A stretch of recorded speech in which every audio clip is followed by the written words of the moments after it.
Assalamu alaikum everybody, this is your favourite Arabic teacher Sam and a very warm welcome back to our continuation of the story of Prophet Hud alayhi salam.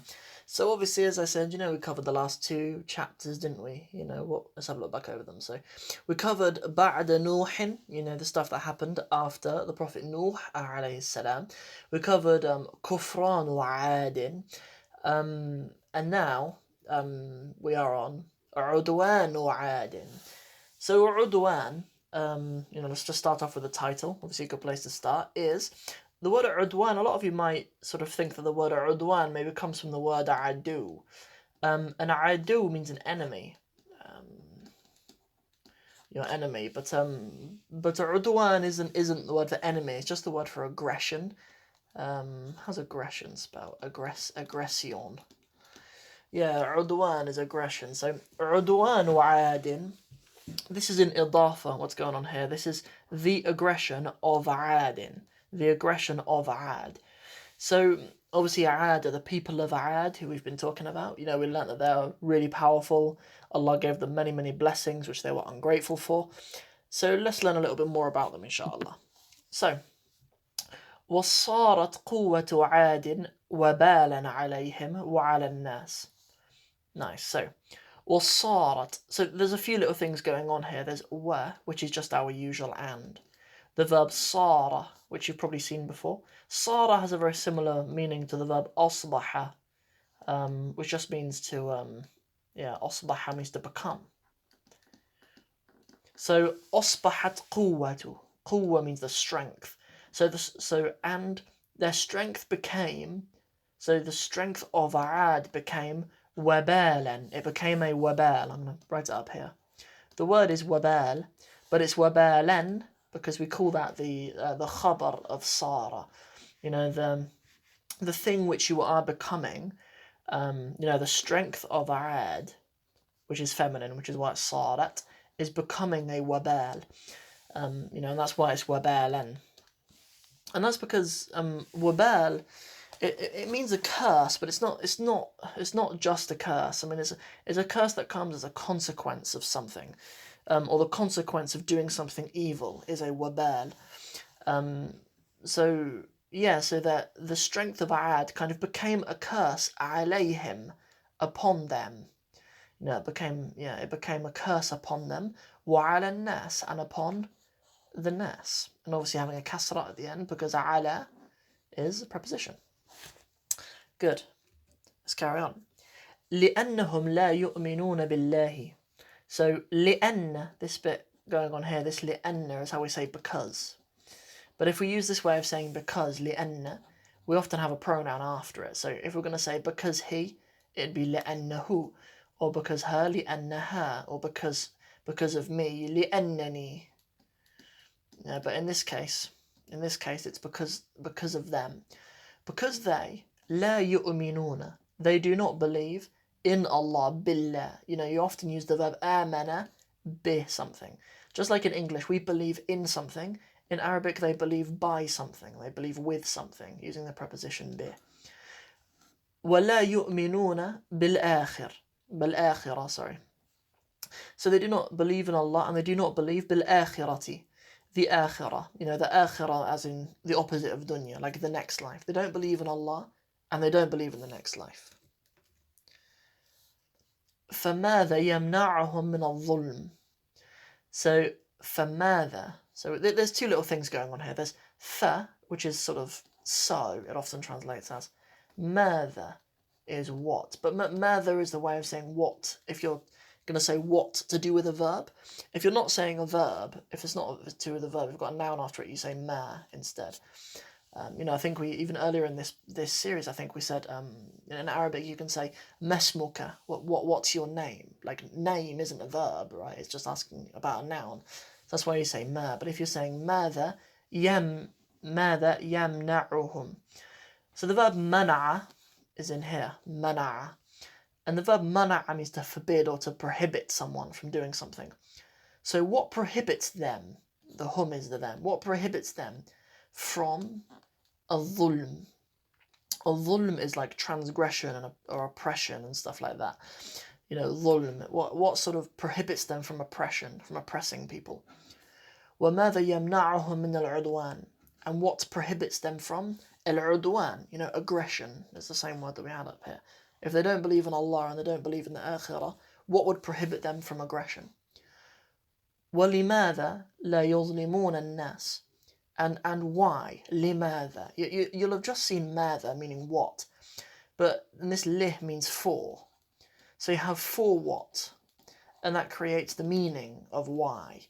And they mean the same thing. I can say, why would they not oppress the people? Or I can say, for what would they not oppress the people? They kind of mean the same thing anyway. But that's how you create the meaning of why in Arabic. And as ماذا is what you use with verbs, you just say لما with nouns. If you're asking why with nouns, then you ask it saying لما. Good. وهم لا يرون وهم لا يرون And they do not يرون. Something I really like about this book is it uses the verb ra'a in a lot of different contexts. Like ra'a is a verb that trips up students big time. It's really, really, there's a lot of sort of things that can easily trick students out, with the word ra'a. So it's nice that they use yarawna as well. So yarawna means they see. La yarawna, they don't see. And they don't see fawqahum. There's fawqa and hum, two kind of separate things there. Fawqa just means above. Fawqa. They do not see above them ahadan. When they look up to the skies, they don't see anyone above them. Literally physically above them, but also, if they don't believe in Allah, then they believe that they're the top. They believe that they're the highest. There's no predators coming after them. There's no lions coming to hunt the people of Ad. There's no tigers that are killing the people of Ad. Like there's no one above them. They're top of the food chain if they don't believe in Allah Azza wa Jal. وَلَا يَخَافُونَ حِسَابًا وَلَا عِقَابًا And they do not يَخَافُونَ. They do not يَخَافُ.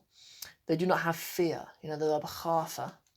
خَافَ يَخَافُ.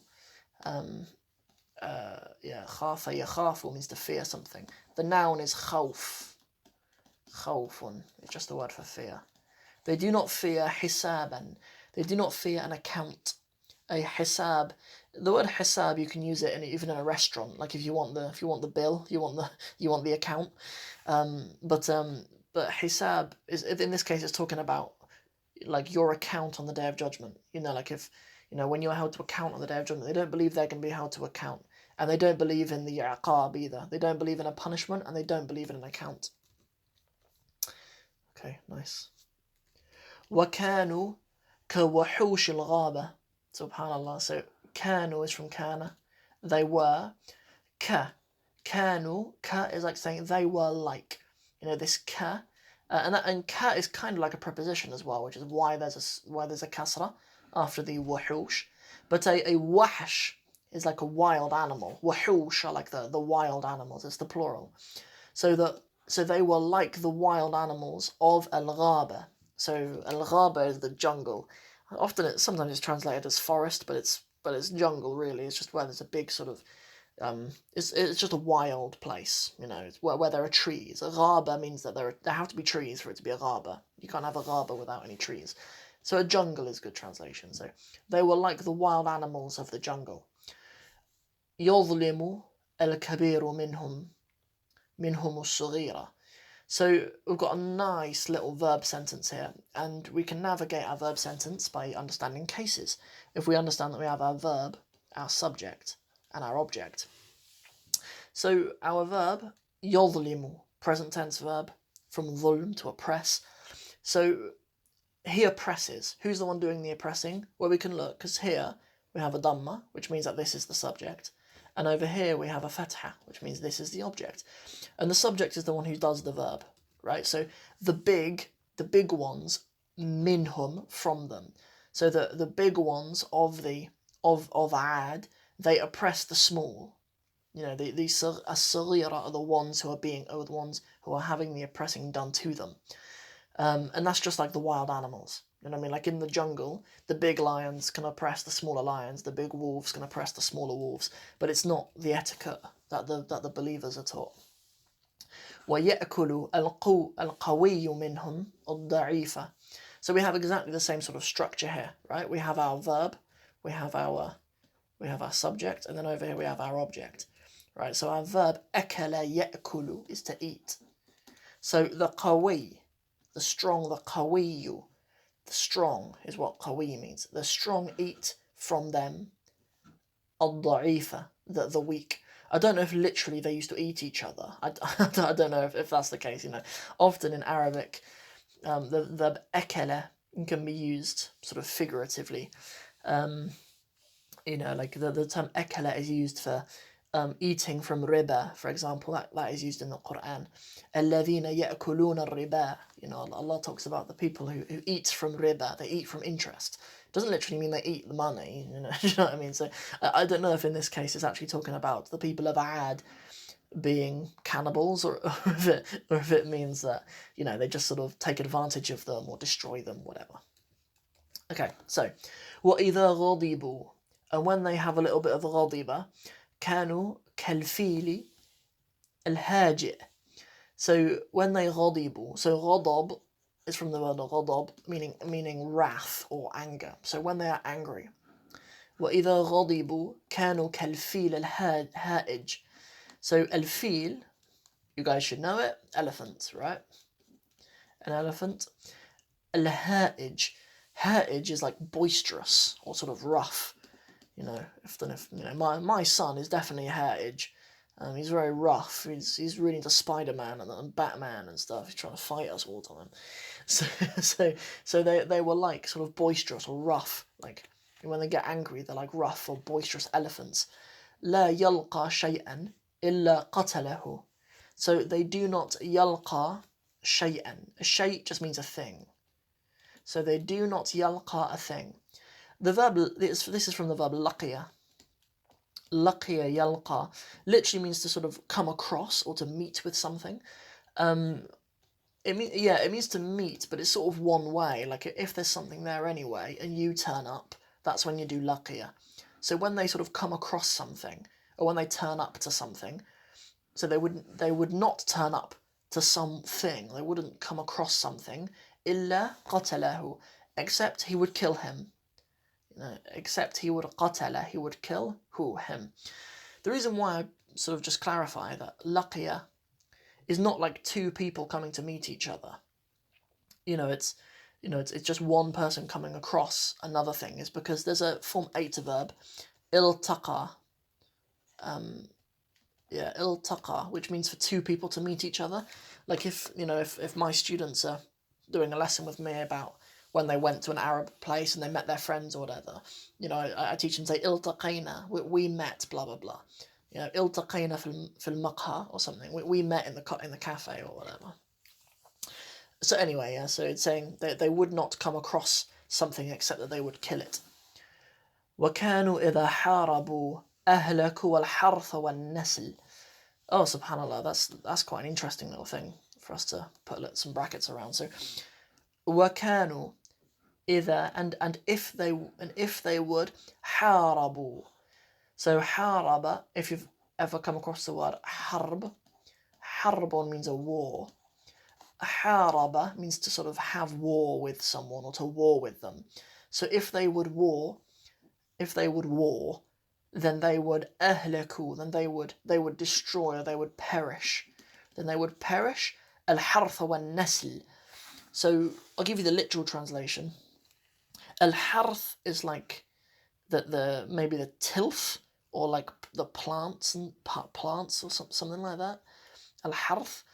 And nasl is like offspring or something like that. It's or seeds, the things that come after you, basically. But this together is an expression.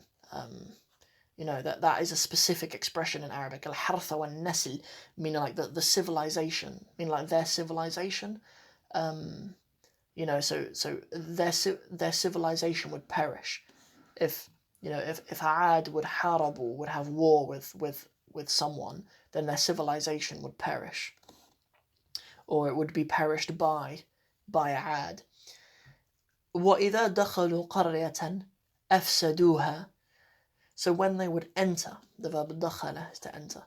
When they would enter قَرْيَةً, a qarya, a village. A village. أفسدوها. They would corrupt it. They would corrupt it. This hair is feminine, and it's talking about the qarya. You know, qarya, ta marbuta on the end, probably a feminine word. Well, it is a feminine word. So if they would enter a village, they would corrupt it. وَجَعَلُوا أَعِزَّةَ. And they would make أَعِزَّةَ, the ones who were powerful, أهلها, of their people. They would make their great people أذلة, make them humiliated. They'd humiliate them. They would humiliate the great people of that village. So if in that village they had a king, or they had whatever in that village, they had a minister or a leader or whatever, or if the priests of their village or the monks or whatever in that village were considered a'izza, then Ad would humiliate them. So really nasty stuff. This is all a lot of examples of Ad-wan, of aggression. Okay. وَكَانَ الضُّعَفَاءُ يَخَافُونَ شَرَّهُمْ. So again, we've got really nice just verb, subject, object stuff going on here. So we have our verb here, يَخَافُونَ. We also have ضُعَفَاءُ. In this case, the subject is before the verb. But it's not the first thing. It's still a verb sentence. There's still a verb at the beginning, which is kana. But the important verb is sort of the one that's here, right? We have our verb, our subject. We know it's our subject. We know it's the du'afa that are doing the yakhafuna because we have a dhamma. So the weak. Du'afa means the weak. The weak would fear. What would they fear? Sharrahum. So their evil. The weak would fear their evil. وَيَفِرُّونَ مِنْ ظُلْمِهِمْ. يَفِرُّونَ. So the word far is to do with retreating, is to do with running away. I know in Surah Nuh, I'm trying to think of the ayah. I won't quote it just in case I quote it wrong, but it's saying إِلَّا فِرَارًا, except that they would run away from him, that they were firara. He's talking about the people who used to run away from Nuh alayhi salam. They would be farara. And then as well, there's like an ancient battle tactic that the Arabs used to use, which was called al-karr wal far. Karrun wal far wa farrun. They would karr, which means like all to come and attack together, wa far, and all retreat. They would sort of attack in bursts. That was like an ancient battle tactic of the Arabs. Karr wal far. Attacking then retreating, all as a group. So anyway, that's where far comes from. Just a little history lesson for you there, a little history bite. Cool. So they would run away. Min dhulmihim. They would run away from their oppression. Okay. So right here we have very similar to the first two sentences actually that we saw. So وَصَارَتْ قُوَّتُهُمْ وَبَالًا عَلَيْهِمْ وَعَلَى النَّاسِ. So that's exactly the same as the sentence we had at the beginning. So their strength became like a curse upon them and upon the people. I'll just show you that, just so you remember that we did talk through that sentence already, word for word. So this is وَصَارَتْ قُوَّةُ عَادٍ وَبَالًا عَلَيْهِمْ وَعَلَى النَّاسِ. So the only difference is, rather than saying قُوَّةُ عَادٍ, now it's saying قُوَّتُهُمْ instead. That's the only difference between that sentence and this sentence. وَصَارَتْ قُوَّتُهُمْ وَبَالًا. Good. Okay, so our last sentence. وَكَذَلِكَ. And كَذَلِكَ. So ذَلِكَ means that, and ka means that. So it's saying like that. Ka means like, and ذَلِكَ means that. Like that, or as such. And as such, blah, blah, blah. And as such. كُلُّ مَنْ لَا يَخَافُ اللَّهَ. So, and as such, all men, all who, la literally means no, but in this case don't. All who don't fear, yakhafu. All who don't fear Allah. Then Allah in this case needs a fatha because it's the object of yakhafa. It's the one that the people should be fearing.